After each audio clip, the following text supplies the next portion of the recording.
1. I'm in a series we're kicking off today called Déjà Vu. Déjà Vu. And we're gonna preach through the book of Malachi. It's an incredible book. It's a very interesting book. It was written at the time Nehemiah had already come in and rebuilt the wall. The temple was already instituted. So Malachi is a contemporary of Ezra and Nehemiah, that whole crowd right there. And so he is speaking at the last moment here, and he's very burdened. Malachi means messenger. And he tells us, and we'll see in just a minute, that he's burdened for what's happening in God's people, Israel. Now, I want you to understand a couple of things here as that we put this through. Now, as we're talking about this, he's talking about their temple worship. I don't believe the church is Israel. God has not replaced Israel with the church. That would be called replacement theology. I don't think you can really find that in Scripture. There are many people that believe that the church has now become Israel and that we are the chosen people. We are the people of God. If you're saved and you're a believer, you're the people of God. But we're not Israel. Israel is Israel. And God has a special plan for Israel, okay? What we can learn from Israel about the people of God is how God relates with His people, all right? So as we look at this, we're going to see some things about how God's relating with His people. And so the synagogue that they're going in, he's talking about their temple worship. We're going to hear a lot about that. But he's relating this issue here, and he's very burdened. So Malachi is burdened for the people and by the message that God's given him for this people. Now, why would I want to preach this? Well, one of the reasons I feel so compelled to preach this series is because it's the last message that God presented to His people before His Son Jesus comes back. There are 400 years between the end of Malachi and the next time we hear about the Messiah in Matthew. 400 years. It's called the 400 years of silence, where God's not necessarily speaking directly to His people. It's not happening on. So, the other thing is this. I think it's interesting that God speaks lastly to the church. And I think we need to understand something. God really kind of took me to the woodshed a little bit this week, if you would, because just watching everything gets on. And I tell you all the time that we are to be conscious of what's happening in the world, but we're not to be consumed by it, right? So you got to watch it. So I'm watching the images just like you watch what's going on in Afghanistan. I mean, I'm sitting there and I'm really moved by it. And I want to pray for those people. I want to pray for those soldiers. Like you, I've got friends that have served there that are heartbroken about people they served with in Afghanistan. The issue is whether you want to have a conversation about whether we should have been in Afghanistan or not in Afghanistan. We were there for 20 years. And there are 20 years of people that knew nothing but what it was to have an American presence there. There are girls that knew what it was, that they could go to school as women and they could go this. And let me just say this to you. Some of you are hearing some things about, well, they're giving up these daughters so that they would be married to the Taliban. Understand this. They're not only taking women, they're raping 12 to 15-year-old girls. And they're going house to house looking for people that aided the United States of America, and they're killing them. Okay? Understand this. And I'll be very clear. Our president stood before us this week and lied his teeth out. I'm just saying that. I don't care if you're Republican or Democrat, he lied. Americans are not getting out.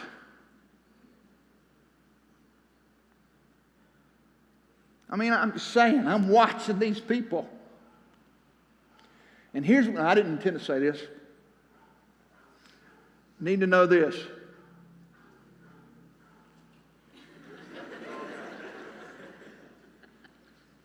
Need to say this. The same leadership that operates this is operating everything else in our country. And you better understand that. You better know that.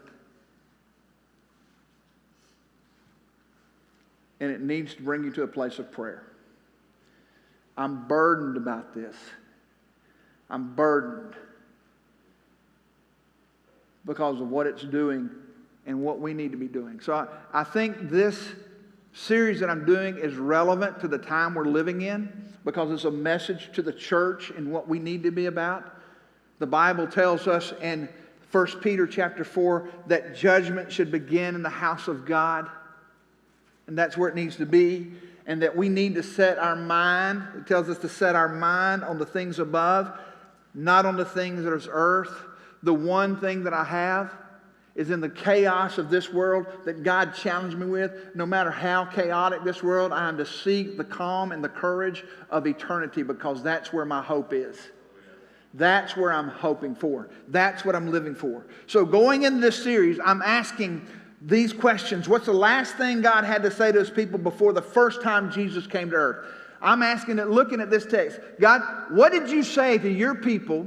What was the last thing you said before you sent your Son to earth the first time? I think that's a relevant question.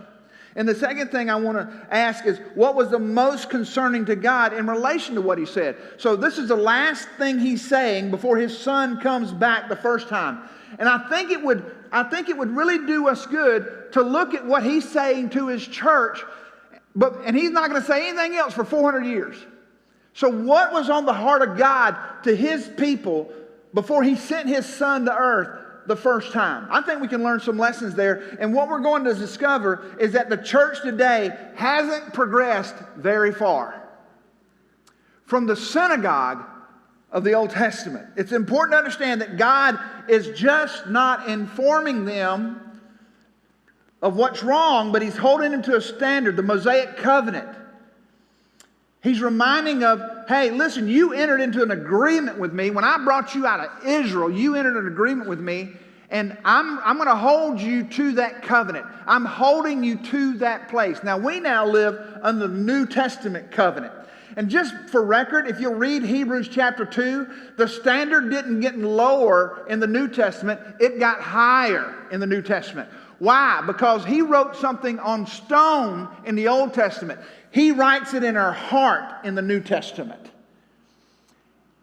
And He says, how shall we escape? Hebrews chapter 2. How shall we escape so great a salvation? See, grace didn't lower the bar. Grace rose the bar. It made it higher. Because He puts with us this life that we're to live here. So it's important to understand that God's just not going to sit here and go, hey, this is what's wrong. He's going to call them. We get around to Malachi chapter 4. He's going to bring a hopeful comment. Hey, this is what has to happen. This is what you need to do. And so we look at that. So first thing, let's look at God's motive is love. God's motive is love. Let's start reading Malachi chapter 1, the oracle of the word of the Lord to Israel through Malachi. I have loved you, says the Lord, but you say, how have you loved us? Was not Esau Jacob's brother, declares the Lord? Yet I've loved Jacob, but I've hated Esau, and I've made his mountains a desolation and appointed his inheritance for the jackals of the wilderness. Though Edom says, we have been beaten down, but we will return and build up the ruins. Thus says the Lord of hosts, they may build, but I will tear down, and men will call them the wicked territory, and the people toward whom the Lord is indignant forever. Your eyes will see this, and you will say, the Lord be magnified beyond the border of Israel. So we see He starts out here, everything that God creates and starts with had made possible to us. He's made possible to us because He loved us. John 3:16, for God so loved the world that He gave His only begotten Son. Everything that God has done toward us, His motive has been love. Romans chapter 5, while we were yet sinners, Christ died for us because He loved us. So the motive of everything that God operates on is love. But when God makes this statement, look at the arrogance of His people. How have you loved us? So here's God saying, I have loved you. Here's Israel's response. How? How? See, God's always going to judge His work through our motives. Why does He start here in this chapter, in these 5 verses? Why is God starting with love? Because it's a motive issue. God will always judge us through the lens of motive. So He's looking at the motive of Israel. Israel responds, well, you haven't loved us. And God's establishing this whole conversation based on the fact that I have loved you, regardless of what you say. But we need to understand, when God looks at us, God's looking at us through the lens of our motive. He's asking this question. Motive is going to determine our quality, and motive is going to determine the attitude in which we serve Him. When we stand before the Lord as believers, the bema seat, He's going to judge the quality of our work, not the quantity of our work. If you'll understand 1 Corinthians chapter 3, when he talks about us standing before them, he says it's going to be either hay, wood, or rubble, or gold, silver, precious stones. He's looking for quality, not quantity. That doesn't mean I do less. It does mean that whatever I do, I should do with the quality. And love promotes quality. Love promotes excellence. Love stirs the heart. See, that's why when we're talking about generosity, I've always said, I would rather you give out of grace than guilt. When you give out of guilt, you give with grumbling. When you give out of grace, you give with generosity. The Lord loves a cheerful giver, a graceful giver. When you do stuff, when you serve out of grace, you do it with love. You do it with a great attitude. You do it with just the fact that it matters. This matters. And here's what God's going to remind them of, this whole issue of love. It's in that Mosaic covenant. Mark 12 repeats it. He says, you should love you should love the Lord your God with all your heart, with all your soul, with all your might, with all your strength. And then you should love your neighbor as yourself. Here's what I believe. We cannot effectively love our neighbors if we do not fully love Jesus. That's why He puts it in that order. That's why He puts it in that place. So, using the word, God defines love by the illustration of Esau and Jacob. He demonstrates love. Now, sometimes we get caught up in the weeds of, I have Esau, I have hated Jacob. We get caught up in those weeds. I'm not even going to go in the weeds there, okay? Because we need to get a picture of what God is saying here when He says this. When God says, I've loved you, He is saying, and He puts it in the context of Jacob and Esau, He's saying this, it was unsolicited. Jacob, who was the second-born twin to Esau, didn't seek God's love. God loved him regardless of his birth order. So here's what, Jacob didn't ask God to love him, but God loved him. And not only did He love him unsolicitedly, He loved him unconditionally. Before Jacob ever had a chance to do anything wrong, God had already loved him. So it was an unconditional love. And then it was an unearned love. Jacob did nothing. Matter of fact, the birthright belonged to Esau. But God favored Jacob. Not because anything that Jacob did, but because everything that God did. Now here's where we get to. We say, yeah, but it says that he hated Esau. Understand terminology. God's love for Jacob was so large that it looked like hate to Esau. Let me put a context to you. If you had children, and you've raised children, and maybe you've had children to do this, some of you, every once in a while somebody comes to me and says, preacher, I've never had to spank my child. And I'm always thinking, send them to my house, give me 5 minutes. I'll come to a place where I can make it happen. Y'all all right? So here's what it is. But maybe you've disciplined your child, and they said something like this, you hate me. You don't love me. Any testimony to this morning? Any parents in the house? Yeah, right here. Right here. Sit there and go, yeah, some of you don't you raise your hand? You're scared. You've done this, you hate me, you don't love me anymore, da, da, da, da. And so here's the deal. No, you love them, but your love determines the fact that whatever they're asking for, whatever they're doing, you know is wrong for them, and it's love that has compelled you to do what you're doing. Sometimes our children would want to go someplace, and it wasn't that we didn't trust them, we didn't trust where they wanted to go.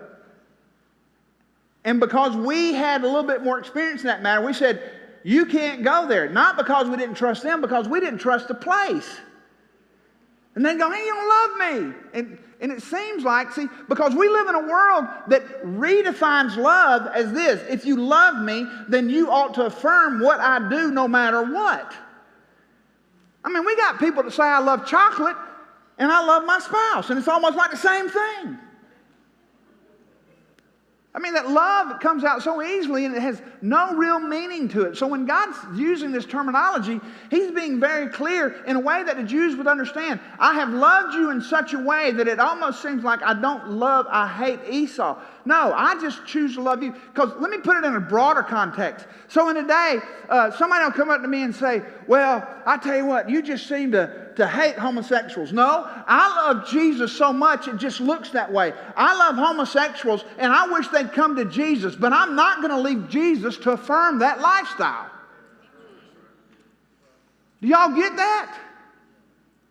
Are you listening to me?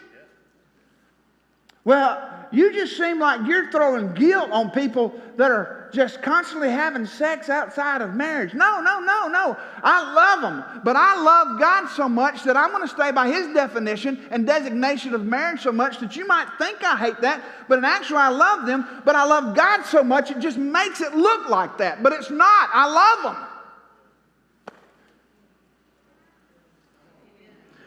I'm preaching here today. I'm just telling you, what would it be? What would you want me to be? Some woman comes up and offers herself to me and I say, And she goes, well, you hate me. No, it has nothing to do with hate. I love her. Are y'all listening? But we've let the world define our attitudes and what we say and what defines love. No, I love God so much that at times it can look like I disregard others, but that's not the case. I love them, but I'm not leaving Jesus for anybody else. And that's what God is saying to Israel. I love you so much. I have been faithful to you. Now He's demonstrating what His love is. I've been faithful to you when you haven't been faithful to me. I'm faithful to you when you've left me. But yet in arrogance, you would sit here and say, how have you loved us?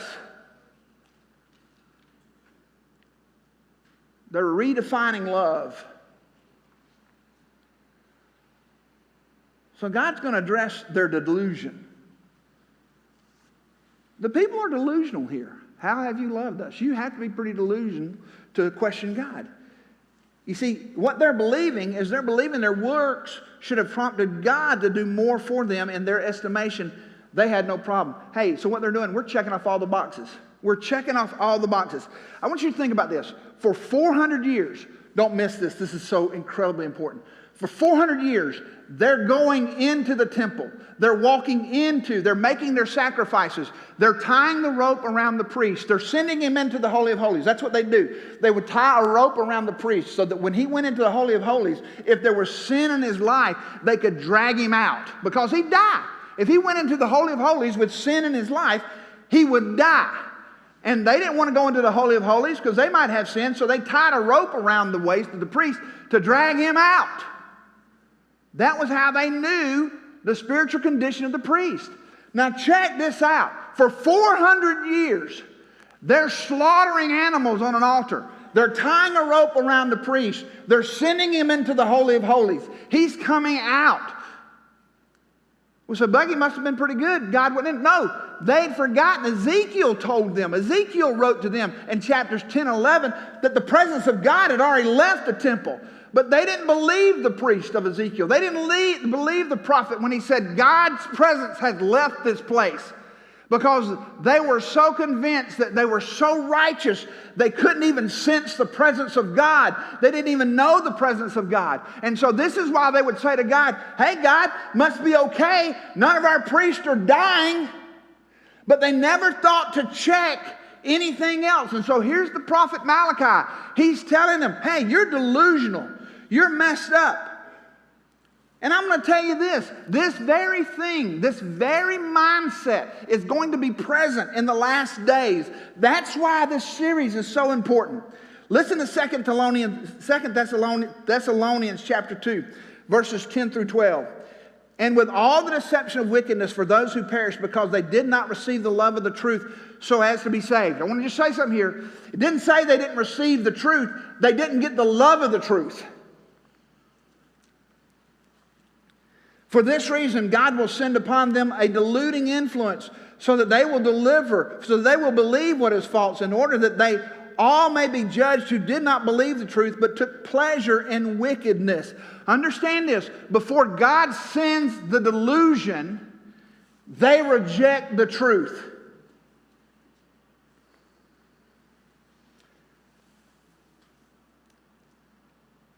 And so what's going to happen? How does this even exist? Well, the culture and the condition of the church, not the culture influencing the church. See, God brought the church, the same reason, and we're going to get this in just a minute, but the church is to set the agenda for the culture. The culture is not to set the agenda for the church. 2 Timothy chapter 3. This is where I'm going to show you the conditions in which this delusion grows. But realize this, 2 Timothy 3, 1 through 5. But realize this, that in the last days, difficult times will come. Anybody seen any difficult times lately? Difficult times will come. For men will be lovers of self, lovers of money, boastful, arrogant, revilers, disobedient to parents, ungrateful, unholy, unloving, irreconcilable, malicious gossips, without self-control, brutal haters of good, treacherous, reckless, conceited, lovers of pleasure rather than lovers of God, holding to a form of godliness. That's what he's talking about here. Priests that were holding to a form of godliness but denying the power of it. Avoid such men as these. The difficulty in church ministry as we grow closer and closer to the end of the church age is going to be driven by selfishness, pettiness, and preference. All of this is related to a church built on consumerism. What are you going to do for me today? In which God's love, now watch this, in which God's love for man can be questioned, but you cannot question man's love for God. And here's what God says, if you love me, you'll keep my commandments every now and then. So what Malachi is bringing up in this point, he's flipping the question on their head. And so what God's doing, he's saying, I've loved you. And they said, how have you loved us? And so God's flipping it on its head and saying, let me show you what love really is. It's unsolicited. It's unconditional. It's unearned. I've been faithful to you through thick and thin, and yet you're questioning right now. Matter of fact, when he talks about in verses 4 and 5, when he talks about all these things that Edom says it's going to do, we're going to raise this up. God's taking us down, but we're going to come back and we're going to rule the earth. And what God is saying, I'm going to take whatever they've got and I'm going to flatten it out again. We're seeing that same idea in the world today, this dominionism in which man says we're going to create a perfect world. Ain't going to happen. Ain't going to happen. They've been trying to do that for the longest time. Marxism is the latest issue that tries to bring it in. This utopian in which you're going to eradicate poverty. Jesus never told us to cure poverty. He told us to care for the poor. Matter of fact, he went so far as to say, you're always going to have poor people with you. But we're listening to people, no, we've got a way to eradicate poverty. No, you don't. We're gonna eradicate racism. No, you're not. As long as there's sin, there's racism. And so the issue here, and I'm going to get into this, the issue here is personal responsibility. You know how you deal with racism? You love God and you love your neighbor regardless of where they come from, who they are, and the color of their skin. That's the cure for racism. It's on you. If you're sitting there hoping that the world's going to eradicate racism and that's your plan, that you're going to go through this world and say, hey, God, I was waiting for them to take care of racism, God's going to look at you and say, why didn't you do something about the people I put in your life that would not have shown racism? That's how you deal with racism. It's on you. It's on you. The government's not going to eradicate racism. They're not going to do away with poverty. They're not going to create this great assignment. And that's what they're saying right here. Here's what God's saying. Edom thought they were going to fix this place, and God's saying they're not. All their efforts I will destroy. I want your eyes on me. That's what God's saying. I've loved you. I've loved you unsolicited, unconditional, and unearned. That's what love is. I've been faithful to you. I'm loyal to you. But you haven't been loyal to me. The consumerism of the American church is just amazing. preference and pettiness have done more to the church today than 100 demons could ever hope for.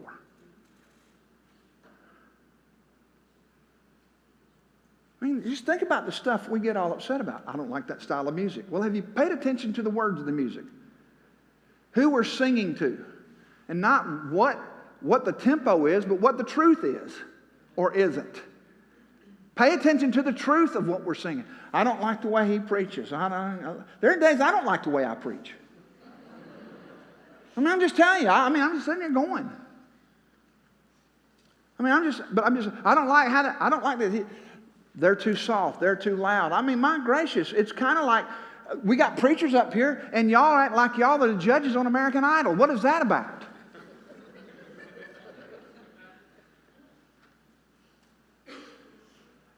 I'm just saying, we're going around looking for church. This is how people are choosing churches today. They're choosing churches based on their preference, not whether, hey, are they biblically sound? Are they ministerially doing what they need to be doing in the presence of a holy God? Does God matter most? That's the question you need to ask. Does the Word of God get preached? Does He have a Bible that He opens up and reads from? Does He challenge us? Does He love us enough to give us the truth? Is that what that church is doing? Not, hey, I tell you what, they really got a really cool stage presence. I like their lights. I love the fog. Listen, this ain't a TED Talk and this ain't some concert. My heart is that you love God so completely that it looks like you hate everything else.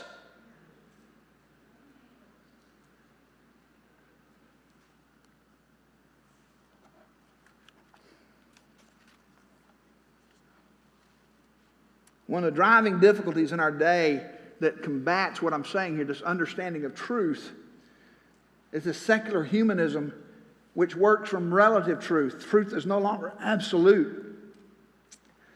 It is now in the possession of the individual or held in relation to political or social relationships. In other words, truth now has become a political party or the people you run with.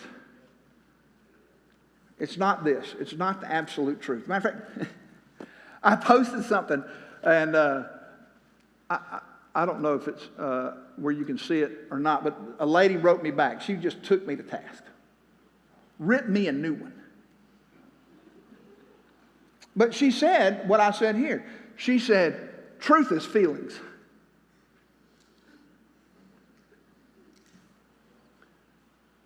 So the truth is what people grab a hold to. And basically what she's saying is whatever we feel is truth. See, y'all hear that in here and you think I make stuff up. No. I mean, she took me to task that I quoted something that wasn't even real. And you say, well, preacher, why don't you, a dog can whoop a skunk any day of the week, but why should he?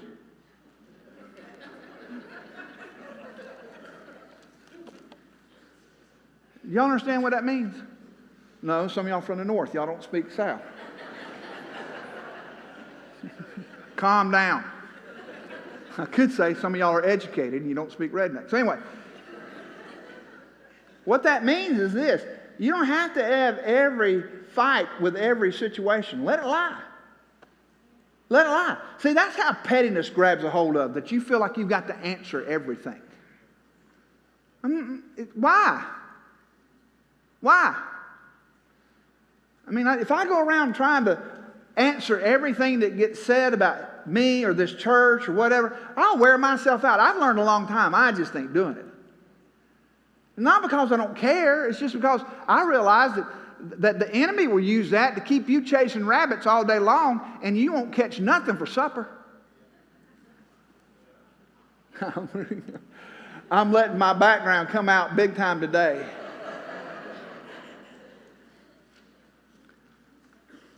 I'm just telling you, everybody has a preference. Everybody has a like. Everybody has a dislike. Well, I like this. I like that. I think we ought to have this. I like that. I'm just sitting there. Here's the goal. Here's my goal today. Am I going to stir you with the Word of God? Is God going to speak to us? Can we recognize whether God's presence is here or not? Can this Word penetrate my thick skull and my hard heart to bring it in such a place that God has my attention, and in getting my attention, my behavior would change in such a way that would honor and glorify Him. That's the question today. Am I going to stir you up in the presence of a holy God, or am I going to tickle your ears when you walk out of here because I gave you 5 things to make you happy? I'm just asking the question. I would rather you come into the presence of a holy God than feel good that I communicated in a way that was entertaining to you.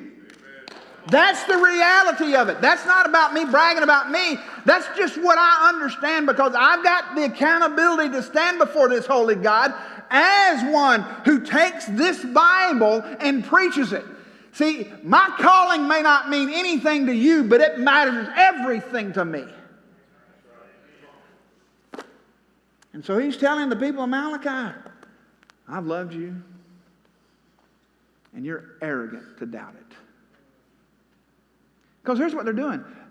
They're sitting there because they've become the stepchild. They've lived through the Babylonian captivity and all this kind of stuff, and they're saying because of everything they've gone through that God didn't love them. And some of you are here today, you're going through some hard stuff.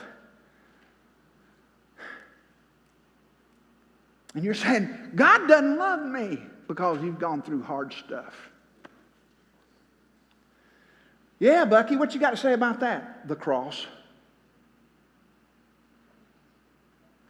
The cross. The cross. What do you mean the cross? That's where God sent His Son. The cross. Whenever I get into a place where I have my pity party, by an act of my will, in order to break out of that pity party, I have to take my mind to the cross. Because that's where He who knew no sin took my sin. The one who never deserved adversity. The one who never deserved beating. The one who never deserved death took my place.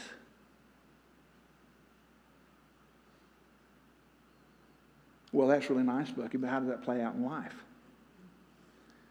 Marie Warnock. Y'all don't know Marie Warnock. Marie Warnock was church secretary at First Baptist Videa for 43 years. She was my personal assistant for the last 12 years. Marie was an incredible woman.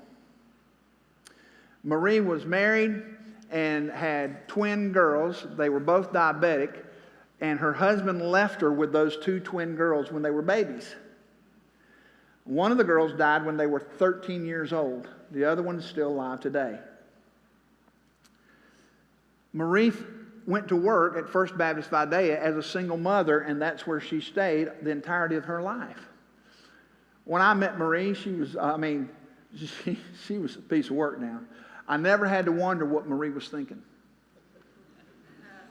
But she was gentle and she was godly as anybody you could ever meet. Marie came into a patch of things where she needed to have back surgery.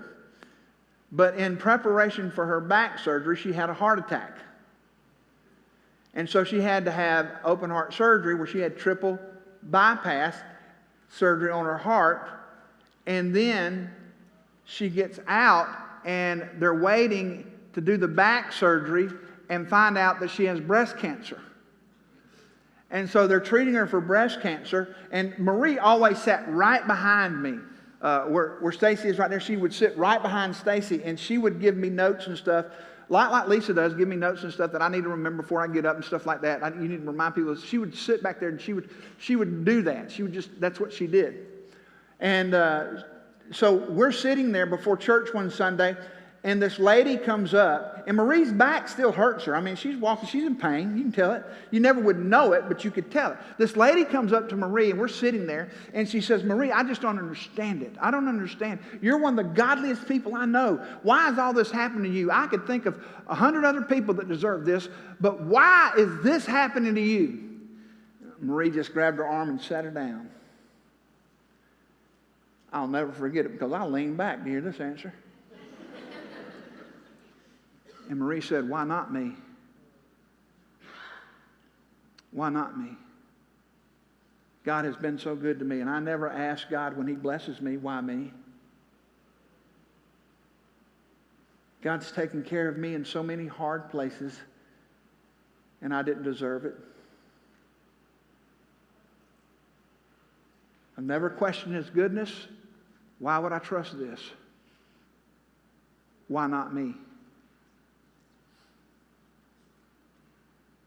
And that lady said,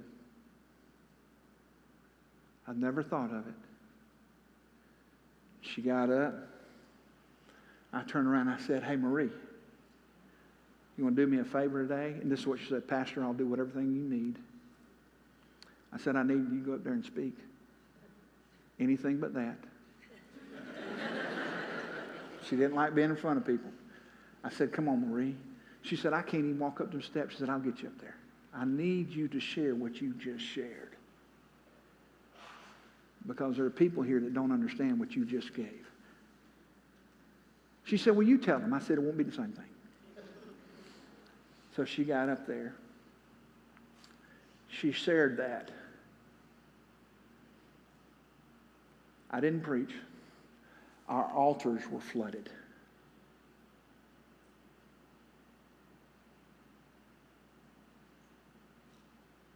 See, one of the things that was troubling God with Israel, He deals with it in the last part here. Your eyes will see this, and you will say, the Lord be magnified beyond the border of Israel. Now, God is talking about something yet to come for Israel. But one of the reasons God delivered Israel from Egypt was so that the surrounding nations would see them and know that He was God, their witness. So as we come into this, what happens when we start doubting God's love, when we start getting entitled, when we start thinking about, does God love me? What we do is we hinder the gospel. Israel had become a stumbling block instead of a stepping stone. Let me put it this way. You know what they would say about Israel? The only difference between what Israel did in the temple and what other people did outside the temple is that Israel went to the temple and did whatever they did. I'm telling you right now, you know what? A lot of times the only difference between people that go to church and people that ride on their boat or play golf or go shopping or go to work is the difference of where we go, not how we live. I'm just dead serious. I was reminded of a friend of mine's comment. Frank Cox was his name. He pastors over at North Metro, and Frank said this. He's been there 4 years, but he said this after he'd been there 30 years, and he said it to his people. And I was reminded about that statement this week by another pastor. Frank told his pastor, he said, I've been preaching here 30 years, and I've been preaching the Bible 30 years. What bothers me the most is that many of you have yet to hear what I've said.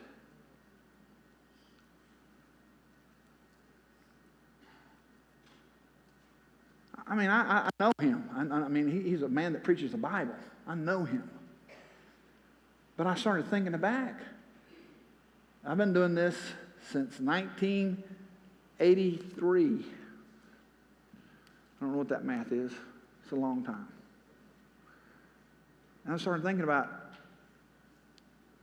in the churches I pastor or whatever, has anybody been listening? And I'm not saying that poor old me type way. But the burden is here, because here's what Malachi was saying. I'm reading through Jeremiah, and Jeremiah would say the same thing. Is anybody listening?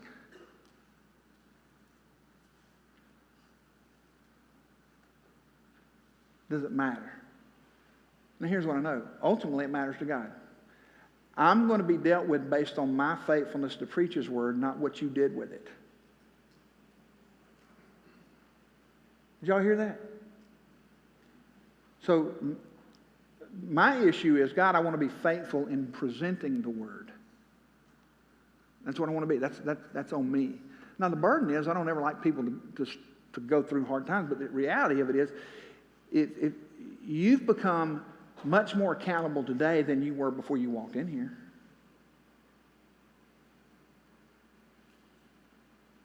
Just as I've become much more accountable for preaching what I preach than before I got here. Now, there's what I said and there's what you heard. I don't know. Sometimes I've been doing this a long time. A lot of times I say something and people hear different things. I know what I'm transmitting. I ain't real sure what y'all receive sometimes. We had that joke this morning, didn't we, Megan, when you came in there? I said something to Lisa, and Megan playfully said, "Are you saying that because a woman she can't?" And I said, "That ain't what I said." I said, "That's just what happens in that room right there. I'm going to say something, and they're going to hear something else." And we were kidding. We were kidding. I'm just saying sometimes y'all hear things differently than what's said. And then there are times the tone I said, that's a whole other sermon. Here's the deal. The issue is, are we going to walk out of here and be a witness? Because that's the whole issue. I'm going to read this and then I'm going to have an invitation. You guys can come on up. Are they already up there? Band, y'all can come on up. This really spoke to me today. I wrote it down in 1 John because we hear so much about hope, and man, we do need hope. So in 1 John chapter 3, he's putting hope in the context of the appearing of the Lord Jesus Christ. In verse 2, he says, "Beloved, now we are children of God, and has not appeared as yet what we will be. We know that when he appears, we will be like him because we will see him just as he is." Now here's the kicker. "And everyone who has this hope fixed on him purifies himself just as he is pure." See, my hope in seeing Jesus is going to be manifested in the holiness I pursue in my life now. Hope will promote holiness. Did y'all hear that? Hope promotes holiness. If it's godly hope, it will promote a godly life. If my hope is in seeing Jesus come, it's going to show in the way I live my life. I want to be walking in holiness. Walking in holiness. So people ask, "Hey, what we should be doing right now, Bucky, if this is getting close right here?" 1 Peter tells us, it says, listen, that you should grow in godliness.